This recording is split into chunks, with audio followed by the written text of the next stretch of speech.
शबे बारात की रात, जब पूरी दुनिया गहरी नींद में सो रही थी, आसमान से एक फरिश्ता जमीन पर उतरा। उसका नाम जिब्राइल था।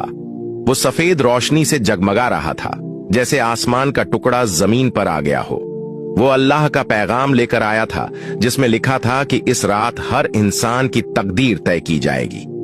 फरिश्ता गली गली घूम रहा था, हर घर की दहलीज पर रुककर दुआओं को सुन रहा था।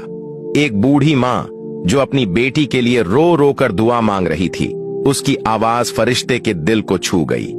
उसने आसमान की ओर देखा और फरियाद की कि इस माँ की बेटी के नसीब में खुशियां लिख दी जाएं।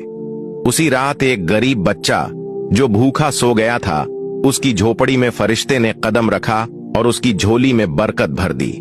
जिब्राइल ने हर उस इंसान की दुआ सुनी जिसका दिल सच्चा था और जो अल्लाह से माफी मांग रहा था।